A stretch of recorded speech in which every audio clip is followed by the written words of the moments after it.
We've been told that distractions are the problem. Put your phone in another room, download a focus app, put screen time. But the problem is not even that. The problem is we feel this emptiness, this resistance when we're not doing nothing. We use those distractions to really solve the problem. But what if I was to tell you that you're not necessarily distracted by your phone, you're distracted by the discomfort that you feel and you're using your phone or whatever to cope with that. So what's actually killing your focus is more of you have all these tabs, you have all these distractions. If you look in 2025, there's so many things to do. You can go outside, you can go on social media, you can literally go to the museum, there's the internet, there's so many things to do. And when we have so many things to do, we don't even know what to do. There's literally an image that you have to conform to or we think you have to conform to. There's people doing a lot of makeup. There's people focusing on trying to be as perfect as you can, even though nobody's perfect. And then there's so many variables, right? Like the guilt that you feel when you procrastinate the whole week, the fear of failing, the fear of this. These are really the main cause of you not getting to where you need to be, you getting distracted. And you don't even realize you're doing it because of all the distractions. There's YouTube, there's TikTok, all this social media, and it just starts to feel normal. You're like, okay, I'm like, this is normal because I feel like this, and whatever you feel, you're like, this is comfortable. So we have a tendency to do whatever feels comfortable. Why do you think no one wants a cold approach or talk to random people? Because it doesn't feel comfortable. What feels comfortable? Maybe staying in your bed, not doing nothing, right?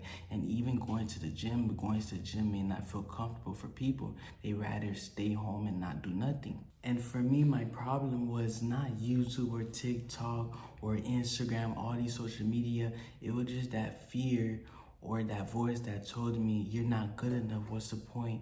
Why are you doing this? Is there any point doing this? You're not smart enough. You're not this. There's all these voices like telling you should do this. There's all these people in your life. Oh, you shouldn't do this. You have these haters. You have people telling you this and that. You have all these choices, all these decisions.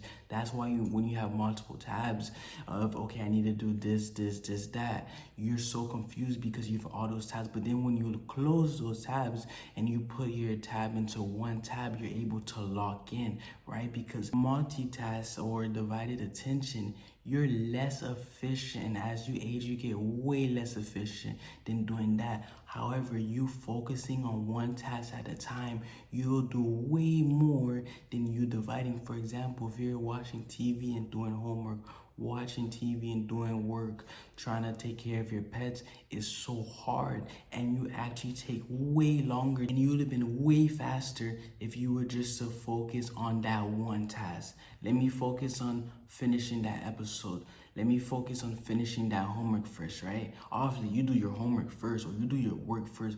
Focus on it. Finish it as fast and as efficient as possible. Then you can go to your entertainment. Then you could do it. Stop trying to do these 10 things because you're going to take way longer to do it. And honestly, your brain is so overloaded. Now with notifications, yes, there are notifications, but with all these mental stuff that we have, such as comparing yourself, the social media, not even social media, looking at someone like, wow, this person is bigger. What am I doing? I'm not in shape.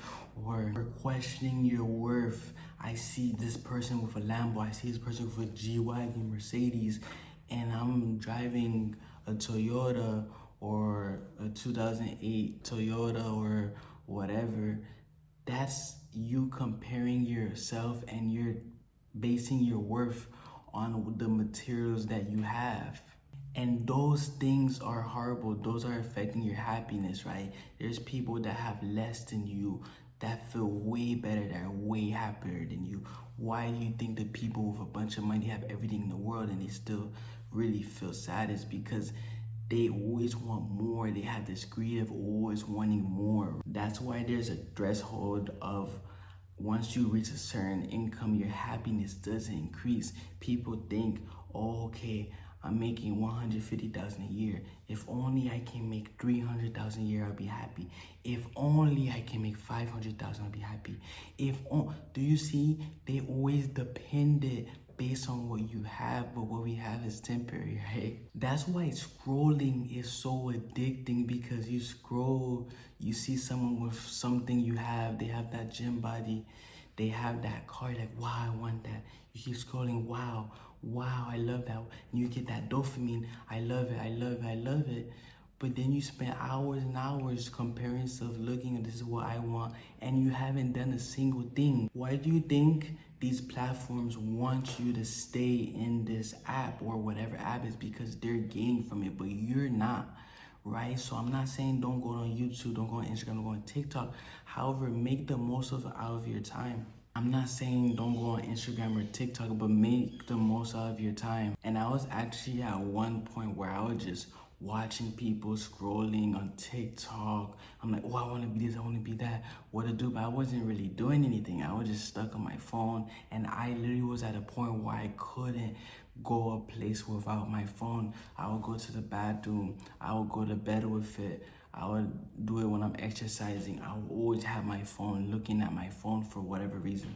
And scrolling is addicting, not because it's so fun, it's addicting because it's so numbing. It numbs what you feel. It numbs whatever emptiness, pain, whatever you feel, because it's so easy and it gives you dopamine. Okay, label the urge. Are you doing it because you feel insecure? Are you doing it because you're nervous? Are you happy? Label it first. Okay, now you're going to shrink the task. So you're going to sit down, not sit down for 3 hours and do nothing, but sit down and focus, whether it's 5-10 minutes, whether it's 30 minutes, focus for that time, and then you can reward yourself for break. So the key for rebuilding your focus is starting tiny. That's why I say 5 minutes, 10 minutes, 30 minutes. Because if you're like, okay, I'm gonna focus for 2 hours, and you know you have a short attention span, don't do that. Start little, because it takes time. And you're not gonna feel like, oh, it's too much, I can't do it. And your goal isn't perfection, it's return. Every time you return, you become stronger mentally. You do not need all these productivity hacks. Obviously, they're helpful. You don't need to put your phone all the way there. You just need to have a good mindset, because mindset changes everything. There are people with growth mindset and fixed mindset. The people with fixed mindset never goes too far, because they think, oh, because I was born this way, I'm not smart enough, there's nothing I can do. If I was this person, if I was that person, then I would have been way better. But the people with growth mindset assess where they are, know that they lack knowledge, know that they have places, goals to go, and they fix that. You need to understand the resistance that you're feeling and attack it gently. The more you notice your mental habits, the better you can solve it. So if this video hit you in any type of way, like, subscribe, and comment, and I'll make sure to have more videos really directing you in your mind and improving yourself in general. And thank you for watching.